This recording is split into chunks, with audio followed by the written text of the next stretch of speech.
Ang Ginoo maana kaninyo. Ang santos nga ebanghelyo sumala ni San Mateo.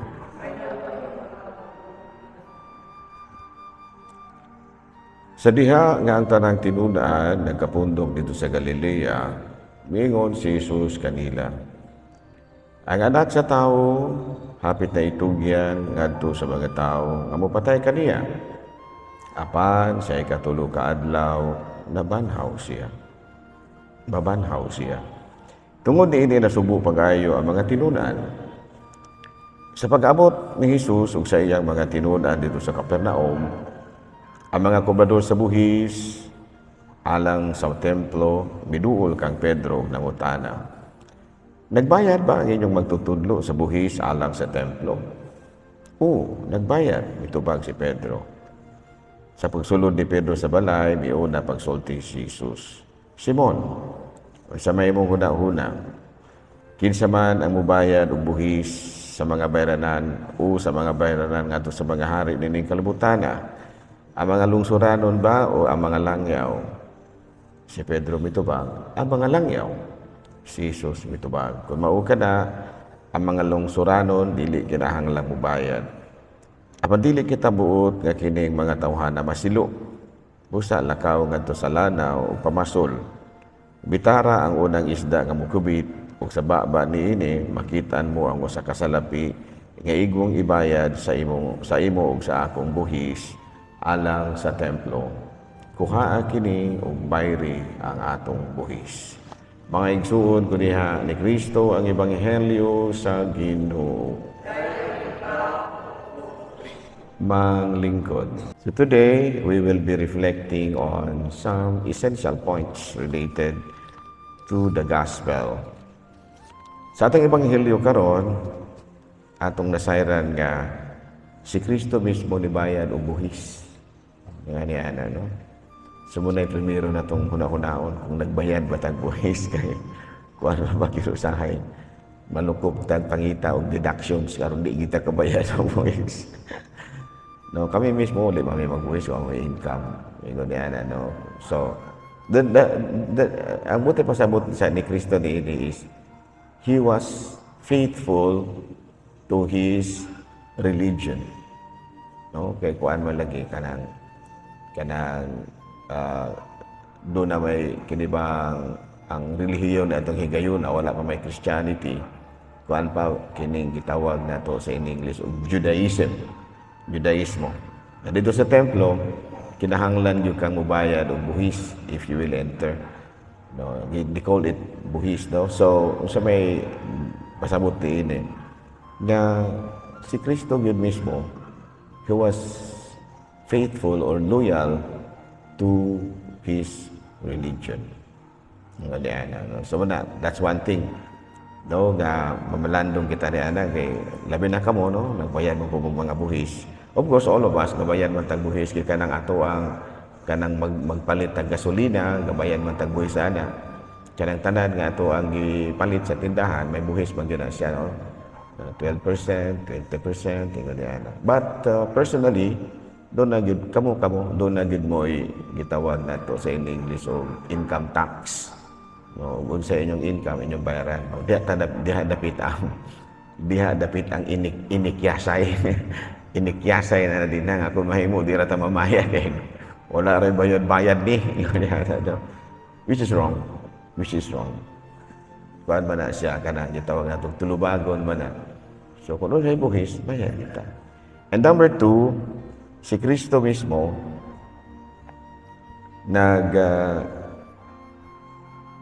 daghan kaayo ang mga misaway kaniya tungod lagi siya ang gipangtudlo.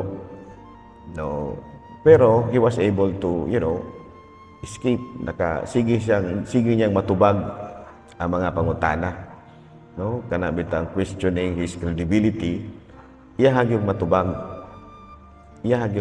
ingon niya no, panalitan mubayad ba tag buhis. Ingon siya na give to Caesar what belongs to Caesar and give to God what belongs to God. Ganyan. Kinahanglan ba yun nga magbulag, hanglan mamubulag ang asawa, ang bana, ingon niya na, dili. Kung unsay gihiusa sa Dios, dili hiusa bulagon sa tao. So, always and ever, he was able to overcome all the kinibitang questions. Nga naman, tungod kay naa manggod siya sa kamatuoran. Muna'y gitawag na to sa English o always and ever, the truth will set us free. Kung unsay ang kamatuoran, mo'y maghatag ka natong kagawasan. So kung ikaw matinud-anon ragyo ka pirmi, wala go kay gitago-taguan sa imong pagkatao, wala go kay problema. No, nobody will question your credibility. Ganyan, especially when it comes to money. Especially when it comes to money. Okay, doon ako yung mga nailhan nga, buutan man yun, buutan man, pero ayaw rag yung saligi kwarta. No, kayong maghisgot na ganit ang kwarta na, mausog yun ang kinaya na. Yun ay mga ingon niya na. But it's wrong. The truth is, kung unsay dili imo, dili gina imo. Muna siya. Kung dili imo, dili na imo. Muna siya. Pero usahay magod, marabag maghimo-himo putag, marabag ato bang linglahon atong kaugalingon ba? Maingon ra putag makasabot ra pong Ginoo ini, makasabot ra gyud ning Ginoo ini. Dili sa kasabot oy. Nakabalo ka nga sayop na imong gihimo, imo gyud gihimo. Nakabalo ka nga sayop na imong gihimo, imo gyud gihimo. So sa kuan pa na willfully done. Sa kuan pa na og sa mortal sin pa na full knowledge, full consent. Mortal sin gyud na siya. Ngano man? Kaya nakabalo man kang sayop, unya desidido mo yung kang imong buhaton. And number 3 is kinibitaw si Kristo ba? No, sa iyahang pagkatao, kuan gid siya. Daan na siyang nasayon kung sa iyang dangatan. He knew very well what will happen to him.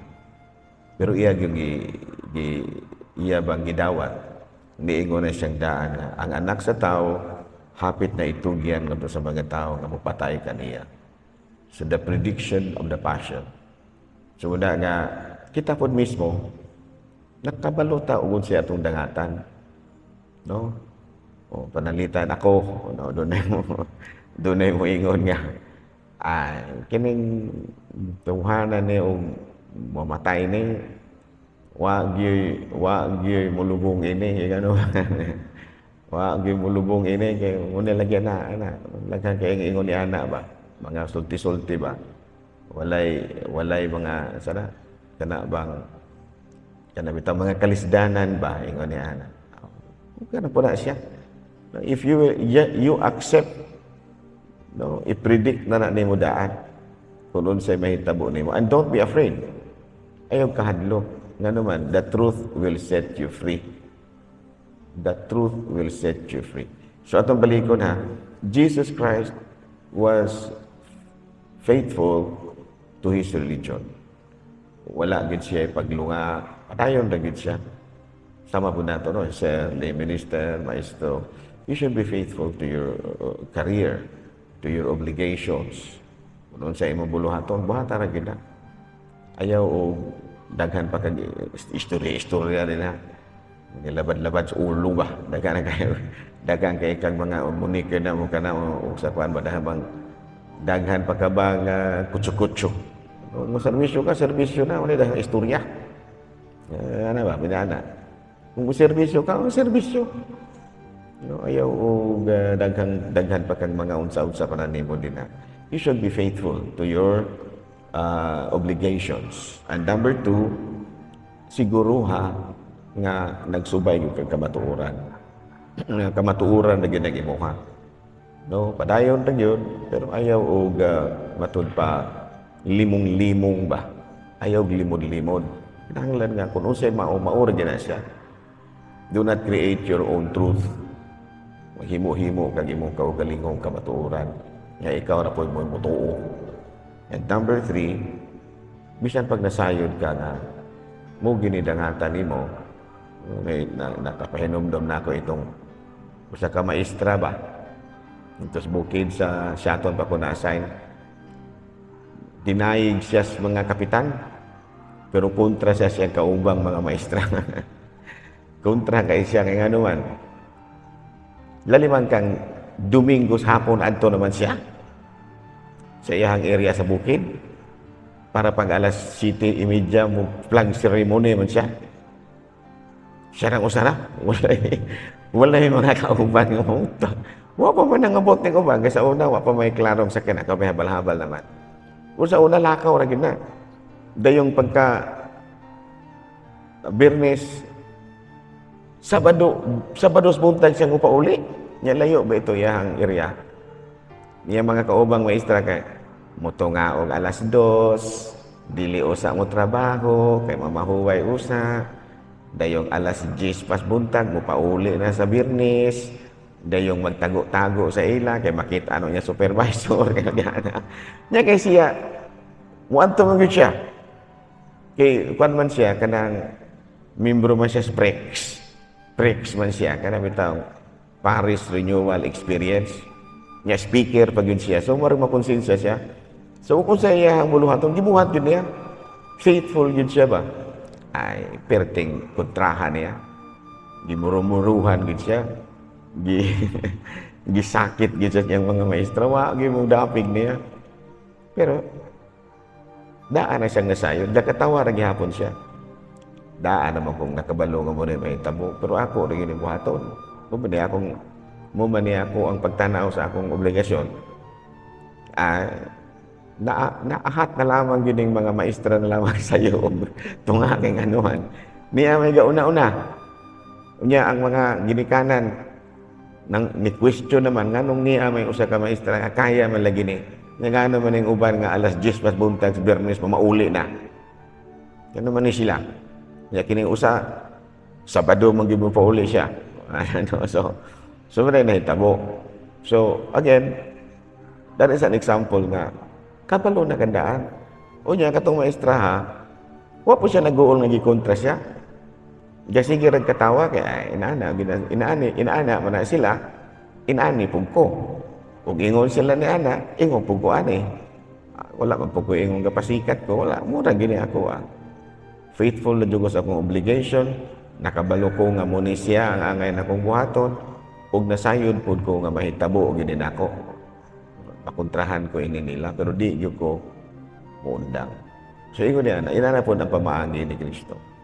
So sa atong pagkudayan ni Santos kami sa malandong tagmaayo, no? Pangayoon na to sa Ginoo nga unta. Makadulot-dulot po gamay itong kasing-kasing ang mga pagtuludan ni Kristo. Makadulot po ba? Dili po dingon nga baliwala ra gyud nato. Kinahanglan nga na po gamay gyud pong kausaban sa itong pagkatao. Eh kung dili kita mausab, nakabalo na kang daan kung noon sa dangatan nimo. Sama ni Kristo nga gipredict na niyang daan nga magpasaan gid siya sa krus. So kung kita dili kita mag-usog, aw nakabalo na kang daan kung noon sa dangatan nato. Di na kakinahanglan sultihan pa amo nay mahitabo nimo. Nakabalo na kang daan kung unsay mahitabo nimo nga silutan ka kung di ka magbago sa imong kinabuhi. Manindong palihog.